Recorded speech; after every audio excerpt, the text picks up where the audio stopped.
Hello everyone and welcome back to the channel guys. आज के video में हम देखेंगे component did update life cycle method को।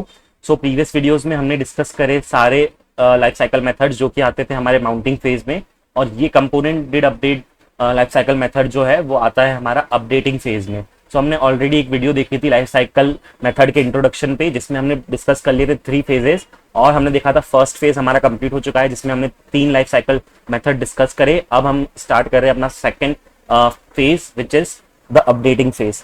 अब देख लेते हैं पहले तो कि इस वीडियो में हम क्या क्या डिस्कस करने वाले हैं। सबसे पहले हम डिस्कस करेंगे कि component did update life cycle method होता क्या है, एग्जैक्टली कब ये रन करता है, किस point of time in our code execution does it run, we will see that. और फिर उसके बाद हम एक इंटरव्यू क्वेश्चन देखेंगे और ध्यान रखेंगे कि क्या प्रिकॉशन हमको लेना है जब भी हम component did update life cycle method का यूज करते हैं।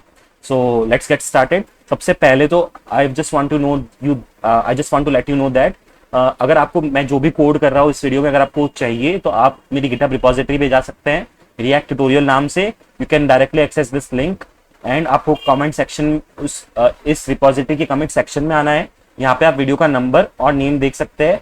आपको इस बटन पे क्लिक करना है browse the repository at this point in the history, और जिस भी फाइल का आपको कोड चाहिए आप उस फाइल पे जाके कोड एक्सेस कर सकते हैं। ये तो बात हो गई कोड एक्सेस करने की। अब हम स्टार्ट करते हैं फर्स्ट ऑफ ऑल देखना कि component did update life cycle method होता क्या है। अब it is a method that React calls automatically after a component has been updated. Component did update method होता है जो कि कॉल होता है ऑटोमेटिकली जब भी हमारा कंपोनेंट में कुछ भी अपडेट होता है। It is particularly handling side effects such as making additional API requests or interacting with the DOM after a component has re-rendered। ये काफी हैंडी रहता है कुछ इस तरह की रिक्वेस्ट के लिए, जैसे कि API रिक्वेस्ट या फिर handling interacting with the DOM after the component has re-rendered. और कंपोनेंट कब री-रेंडर होता है हमने देखा था जब स्टेट और प्रॉप्स की वैल्यूज चेंज होती है। बेसिकली हम जो एग्जांपल लेंगे उसमें यही देखेंगे हम क्या करेंगे, स्टेट की वैल्यू बेसिकली चेंज करके देखेंगे और उसको री-रेंडर करा के देखेंगे और फिर देखेंगे कि क्या हमारा component did update life cycle method call हो रहा है या नहीं। उससे पहले हम सिंटैक्स देख लेते हैं। सिंटैक्स में बेसिक ही है। कंपोनेंट डिड अपडेट मेथड होता है, उसके अंदर हम 2 आर्ग्यूमेंट्स ले सकते हैं, prev props and prev state. Basically prev state के अंदर हमारी प्रीवियस स्टेट की वैल्यू रहती है और प्रीफ प्रॉप के अंदर प्रीवियस प्रॉप्स की वैल्यू रहती है। अब हम देखते हैं कोडिंग हमारे कोड एडिटर में जाके। सबसे पहले मैंने एक बेसिक एग्जांपल लिया है। यहाँ पे मैंने 4 अलग अलग लाइफ साइकिल मेथड्स क्रिएट कर लिए जो अभी तक हमने देखे हैं। पहले मैंने लिया है कंस्ट्रक्टर और उसके अंदर हमने एक कंसोल स्टेटमेंट दिया है जिसके अंदर हमने कंस्ट्रक्टर टेक्स्ट प्रिंट कराया है। सिमिलरली मैंने लिया है दूसरा लाइफ साइकिल मेथड जो कि है कंपोनेंट डिड माउंट, उसके अंदर भी हमने एक टेक्स्ट प्रिंट करवाया है component did mount. And similar is the case with component did update, उसके अंदर भी हमने एक टेक्स्ट प्रिंट करवाया है और फाइनली हमने रेंडर के अंदर भी रेंडर कंसोल करवाया है। और एक हम हेडिंग दे रहे हैं अपनी स्क्रीन पे so that we will get to know on our browser window. Basically ये कोड हम क्यों रन कर रहे हैं, ताकि हमको पता चले कि कौन सा लाइफ साइकिल मेथड एग्जैक्टली किसके बाद रन कर रहा है, सो दैट हम कंसोल में देख सकेंगे ऑर्डर सबसे पहले कौन सा होता है उसके बाद कौन सा लाइफ साइकिल मेथड रन होता है। Now let's go to our browser window and I will open the console. Console open करने के बाद मैं साइड बाय साइड दोनों विंडोज ओपन कर लेता हूँ और यहाँ अभी इनिशियली मैं सब कुछ रिमूव कर देता हूँ और रिफ्रेश करता हूँ। आप देखेंगे कि इनिशियल में हमको दिख रहा है constructor life cycle method, render और कंपोनेंट डिड माउंट, बट हमें कंपोनेंट डिड अपडेट तो दिखा ही नहीं दिखा, क्योंकि हमने देखा था कंपोनेंट डिड अपडेट सिर्फ तभी रन होता है जब कुछ अपडेट होता है हमारे कंपोनेंट में। अभी ये फर्स्ट टाइम ही हमारा कंपोनेंट रेंडर हुआ है तो इसीलिए अभी कुछ अपडेट ही नहीं हुआ है, इसलिए हम वो नहीं देख सकते। इसको देखने के लिए हम एक दूसरा एग्जांपल लेते हैं जहां पे हम एक स्टेट क्रिएट करेंगे और इसकी वैल्यू को सेट करेंगे। हमको पता चलेगा कि कंपोनेंट में कुछ अपडेट हो रहा है जबकि है हमारा स्टेट की वैल्यू सेट होना। और फिर उसके बाद जब हम देखेंगे तो हमको यहाँ पे हमारा 4th लाइफ साइकिल मेथड भी दिखेगा जो कि है कंपोनेंट डिड अपडेट। अब लेते हैं हमारा सेकंड एग्जांपल। बेसिकली इस वीडियो में मैं कोड डायरेक्टली स्क्रैच से नहीं लिख रहा हूँ बिकॉज हमने ये सारे एग्जांपल्स पहले देख लिए हैं और मेन इंपॉर्टेंट पॉइंट है हमको अच्छे से समझ में आ जाना चाहिए कि कौन से पॉइंट पे क्या हो रहा है। मैंने एग्जांपल्स पहले से ले रखे हैं, मैं जस्ट आपको एक्सप्लेन कर दूंगा। अब हम देखते हैं इस एग्जांपल में क्या हो रहा है। हमने सेम ही चीज रखी है जो पहले थी कंपोनेंट माउंट डिड माउंट में, सेम हमारा टेक्स्ट प्रिंट हो रहा है, कंपोनेंट डिड अपडेट में भी सेम टेक्स्ट ही प्रिंट हो रहा है और रेंडर में भी हमारा ये कंसोल में टेक्स्ट प्रिंट हो रहा है। जो चेंज हमने करा है वो ये है कि हमने एक स्टेट क्रिएट करा है और उसके अंदर हमने ग्रीट की वैल्यू को सेट कर दिया है गुड मॉर्निंग, और हमने एक बटन क्रिएट करा है अपने यूआई पे जहां पे हम उस बटन को अगर क्लिक करेंगे तो हमारी स्टेट की वैल्यू सेट हो जाएगी और चेंज हो जाएगी गुड इवनिंग से। ओके, सो बस यही चेंज करा है हमने। एक तो चेंज यहाँ पे है जहाँ पे हमने स्टेट क्रिएट करा है, दूसरा हमारा चेंज यहाँ पे है जहाँ पे हम बटन के क्लिक पे स्टेट की वैल्यू को सेट कर रहे हैं। सो अब हम इसको सेव करते हैं और अपने ब्राउजर विंडो पे जाते हैं, तो कंसोल भी साइड बाय साइड ओपन कर लेते हैं। अभी के लिए मैं सब कुछ रिमूव कर दूंगा और मैं रिफ्रेश करता हूँ इनिशियली। सो इनिशियली आप देखेंगे कि हमको कंपोनेंट डिड अपडेट मेथड नहीं मिलेगा बिकॉज कुछ अपडेट नहीं हुआ है। So as soon as I click on update greeting, so आप देखेंगे यहाँ पे हमको दो मेथड कॉल हुए हैं, एक तो है रेंडर और एक है कंपोनेंट डिड अपडेट। सो हमने प्रीवियस वीडियोस में देख लिया था कि रेंडर हमेशा कॉल होता है जब भी स्टेट की वैल्यूज चेंज होती है, सो इसको री रेंडरिंग कहते हैं। बट इस वीडियो में हमारा फोकस है मेन कंपोनेंट डिड अपडेट पे। सो आपने देखा जैसे ही हमारा कंपोनेंट अपडेट हुआ मतलब हमारी स्टेट की वैल्यू सेट हुई। सो जैसे ही वो हुआ वैसे ही हमारा component did update life cycle method call हुआ। अब जितनी बार भी मैं बटन को क्लिक करूंगा आप देख सकते हैं component did update method call होगा बिकॉज हमारा स्टेट की वैल्यू सेट हो रही है एवरी टाइम। सो इस एग्जांपल से हमें पता चला कि component did update life cycle method exactly run कब होता है। सो जब भी हमारे स्टेट में कोई वैल्यू या चेंज होती है या फिर हमारा कंपोनेंट अपडेट होता है तब। सो अब हम अपना थर्ड एग्जांपल देखते हैं जिसमें हम सिंटैक्स जो हमने देखा था उसका यूज करेंगे और हम एक इंपॉर्टेंट चीज देखेंगे कि क्या हम अपने component did update life cycle method के अंदर ही क्या हम अपना स्टेट को सेट कर सकते हैं या नहीं। सो बाकी का कोड तो एग्जैक्टली सेम है ऊपर और नीचे, सिर्फ जो हमने चेंजेस करा है अभी वो इसमें है component did update life cycle method में है। सबसे पहले मैंने प्रीव प्रॉप्स और प्रीव स्टेट करके जो हमारे आर्ग्यूमेंट्स होते हैं वो ले लिए। स्नैपशॉट अभी के लिए मैं हटा देता हूं बिकॉज वो अभी के लिए हमारे लिए इंपॉर्टेंट नहीं है। सो कंसोल वार्न स्टेटमेंट हमारा सेम ही है कंपोनेंट डिड अपडेट, और यहाँ पे मैंने एडिशनली प्रीव स्टेट लिख दिया है। अब इससे होगा क्या, हमारी जो स्टेट की जो प्रीवियस वैल्यू है, जैसे कि इनिशियली हमारी वैल्यू रहेगी गुड मॉर्निंग और फिर अपडेट होने के बाद वो हो जाएगी गुड इवनिंग।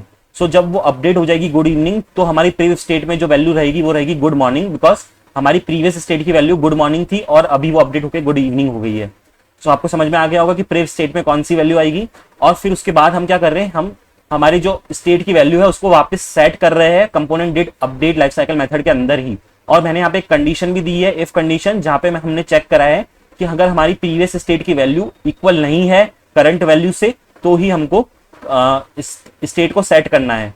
ठीक है, सो इफ कंडीशन मैंने क्यों दी है और इसका क्या इंपॉर्टेंस है ये भी मैं समझाऊंगा आने वाले अभी जस्ट 1 मिनट के बाद। सो सबसे पहले तो हम देख लेते हैं कि इस कोड से क्या हो रहा है। सो हम जाते हैं अपने ब्राउजर विंडो पे, side by side console open कर लेते हैं, कंसोल को क्लियर करते हैं और जैसे मैं रिफ्रेश करूंगा तो component did update as always call नहीं होगा बिकॉज हमने पहले ही देख लिया कुछ अपडेट नहीं हुआ है। As soon as I click on update greeting, so आप देख सकते हैं हमको basically 3 life cycle method call हुए एक साथ। सो अब हम देखते हैं कि क्या हुआ। सबसे पहले तो ये जो हमको मिला है गुड मॉर्निंग, ये हमको बेसिकली मिला है यहाँ पे इस वाली स्टेटमेंट से जो कि है लाइन नंबर 15 पे। आप देख सकते हैं मैंने कंसोल वार्न दिया है, यहाँ पे हमको कंपोनेंट डिड अपडेट आप देख सकते हैं हमें मिल गया और प्रीवियस स्टेट की वैल्यू हमें मिली है इस good morning. So previous state की वैल्यू मैंने आपको बताया था इनिशियली हमारी वैल्यू थी गुड मॉर्निंग, जैसे ही मैंने बटन को क्लिक करा हमारी वैल्यू सेट हुई टू गुड इवनिंग। और यहाँ पे जब कंपोनेंट डिड अपडेट रन हुआ तो उसके लिए प्रीवियस वैल्यू होगी हमारी गुड मॉर्निंग। तो इसीलिए हमको ये जो फर्स्ट गुड मॉर्निंग मिल रहा है वो उससे मिल रहा है। अब सेकंड हमें ये क्यों मिला है, सो अब जब ये कोड फर्दर एग्जीक्यूट होगा तो ये इफ कंडीशन चेक करेगा कि क्या हमारी प्रीवियस वैल्यू जो कि है गुड मॉर्निंग वो करंट वैल्यू के इक्वल है या नहीं है। सो करंट वैल्यू है हमारी good evening, so good morning और गुड इवनिंग इक्वल नहीं है, सो कंडीशन ट्रू हो गई और ये लाइन नंबर 17 पे जाएगा जहां पे हम क्या कर रहे हैं अपने स्टेट की वैल्यू को फिर से सेट कर रहे हैं। सो हमारी करंट वैल्यू है गुड इवनिंग और फिर वापस हम उसको सेट कर रहे हैं गुड इवनिंग पर ही, बट बेसिकली हम उसको सेट कर रहे हैं। सो हमारी स्टेट की वैल्यू फिर से सेट हो रही है। सो हमारे जब भी स्टेट की वैल्यू फिर से सेट होगी तो यहाँ पे ये हमारा component did update life cycle method run करेगा। सो इसलिए हमको यहाँ पे गुड इवनिंग दिख गया है इस बार, क्योंकि इस बार हमारी प्रीवियस स्टेट की वैल्यू गुड इवनिंग है।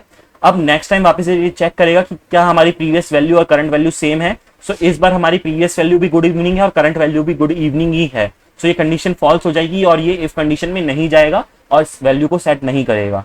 सो अब आप समझ गए होंगे कि कैसे ये एग्जीक्यूशन हुआ। सबसे पहले तो हमारा जो नॉर्मल एग्जीक्यूशन था उसके according previous value good morning थी और करंट वैल्यू गुड इवनिंग थी, तो हमको यहाँ पे गुड मॉर्निंग दिखा। फिर बाद में जब हमारी वैल्यू सेट हो गई और दोनों वैल्यूज गुड इवनिंग हो गई तो ये इफ कंडीशन में नहीं गया और सिर्फ एक ही बार गुड इवनिंग प्रिंट हुआ। अब हम देखते हैं कि इस इफ कंडीशन का इंपॉर्टेंस क्या है, क्यों मैंने ये इफ कंडीशन ली थी। तो अगर मैं इस इफ कंडीशन को रिमूव कर दूं और अपना डायरेक्टली मैं सेट की वैल्यू डायरेक्टली अपनी स्टेट की वैल्यू को सेट कर दूं तो हम देखते हैं कि क्या होता है। सो हम अपने ब्राउजर विंडो पे जाते हैं और कंसोल ओपन करते हैं। सो अभी के लिए मैं सब कुछ रिमूव कर देता हूं और रिफ्रेश करता हूं तो आप देखेंगे कंपोनेंट अब did update as always run नहीं होगा। जैसे ही हम कुछ अपडेट करते हैं, इस बार हमने कोई कंडीशन नहीं लगाई है, सो आप देख सकते हैं इनफाइनाइट लूप में हमारा ये चले गया और फिर लास्ट में हमें एक एरर मिल गई। सो अब अंडरस्टैंड करते हैं ये क्यों हुआ, क्योंकि अभी तक हमारा क्या हो रहा था, हमने लास्ट टाइम तक एक कंडीशन दी थी और उस कंडीशन के बाद वो रुक जा रहा था। अभी क्या हो रहा है, जैसे ही मैंने अपडेट बटन पे क्लिक करा तो हमारी जो वैल्यू है वो सेट हो गई गुड इवनिंग, और जब भी वैल्यू सेट होती है तो हमारा कंपोनेंट डिड अपडेट कॉल होता है। कंपोनेंट डिड अपडेट कॉल हुआ, उसने एक स्टेटमेंट दिया कंसोल स्टेटमेंट, और कंसोल स्टेटमेंट देने के बाद उसने खुद ने भी वैल्यू सेट कर दी, और जैसे ही उसने खुद ने वैल्यू सेट करी गुड इवनिंग पे, वापस उसने खुद ही को कॉल कर लिया कंपोनेंट डिड अपडेट को, और फिर से ये चला, फिर वापस उसने अपनी वैल्यू सेट करी। इस तरह से क्या हो रहा है, एक तरह से इनफाइनाइट लूप हो रहा है। जब भी वो खुद को कॉल कर रहा है तो वो एक कंसोल स्टेटमेंट दे रहा है और खुद ही वैल्यू को सेट कर दे रहा है। सो जब वो खुद ही वैल्यू को सेट कर दे रहा है तो क्या हो रहा है, वो खुद ही वापस खुद को कॉल कर दे रहा है, बिकॉज हमें पता है जब भी स्टेट की वैल्यू सेट होती है तब हमारा कंपोनेंट डिड अपडेट कॉल होता है। सो इस तरह से क्या हुआ, क्योंकि हमने कोई कंडीशनल स्टेटमेंट नहीं रखी है, सो इससे पता ही नहीं है कब रुकना है, और ये हमेशा खुद से ही वैल्यू को सेट कर रहा है और खुद ही को कॉल कर रहा है। सो इस तरीके से क्या होता है कि हमारा जो एग्जीक्यूशन है वो इनफाइनाइट लूप में चले जाता है और हमें एरर मिलती है। सो यही एक इंपॉर्टेंट पॉइंट है ध्यान रखने के लिए, जो कि जब भी हम अपनी स्टेट की वैल्यू को सेट करते हैं inside our component did update life cycle method, so हमें ध्यान रखना है कि हमें ऑलवेज एक कंडीशनल तो यूज करना ही है, एक इफ कंडीशन तो देनी ही है, अदरवाइज हमें एरर मिलेगी। सो इसी के साथ हम मूव करते हैं अपने इंटरव्यू क्वेश्चन फॉर टुडे पे। सो इंटरव्यू क्वेश्चन भी यही है, can you set the state in component did update life cycle method. Basically यहाँ पे टाइपो है, सो इसका मतलब है component did update life cycle method, what precaution have you to take care of. So basically कि क्या आप component did update life cycle method में स्टेट की वैल्यू को सेट कर सकते हैं, इफ यस आपको क्या प्रिकॉशन रखना है। सो हमने ऑलरेडी देख लिया है, yes you can set the state in component did update life cycle method in React, however when doing so you have to take the precaution to prevent potential issues such as infinite update loops। so ऐसा करते time आपको ध्यान रखना है कि एक precaution लेना है, आपको एक कंडीशनल स्टेटमेंट देनी है सो दैट आपका code execution infinite update loop में ना चले जाए। The main precaution you need to take is to include a proper conditional check before calling set state within the component did update. Without these checks, setting the state in this method can lead to an infinite loop of updates। I hope आपको अब काफी clear हो चुका होगा कि क्या हमको precaution रखना है। सो बेसिकली इस वीडियो में हमने सिर्फ दो चीज देखी है कि component did update life cycle method होता क्या है और एग्जैक्टली कब वो रन करता है। सो हमने देखा कि वो तभी रन करेगा जब भी कुछ हमारे कंपोनेंट में अपडेट होगा। सो हमने एक एग्जांपल के साथ देखा कि हम जब भी हमारे स्टेट की वैल्यू अपडेट हो रही थी तभी वो अपडेट हो रहा था। सेकंड पॉइंट हमने क्या देखा कि जब भी अगर हमको स्टेट की वैल्यू सेट करनी होती है component did update life cycle method में, सो हमें एक कंडीशनल स्टेटमेंट लगाना कंपलसरी है। बेसिकली ये वीडियो थोड़ा सा लॉन्ग हो सकता है, बट हमने सिर्फ दो ही इंपॉर्टेंट पॉइंट्स डिस्कस करे हैं। सो आई होप आपको ये एक्सप्लेनेशन अच्छे से समझ में आ गया होगा। अगर कुछ भी डाउट है तो आप कमेंट सेक्शन में पूछ सकते हैं, I will guide you. And अगर वीडियो पसंद आया तो आपका फीडबैक जरूर दे कमेंट सेक्शन में, और make sure to subscribe to the channel if you haven't done yet. Thanks for watching the video.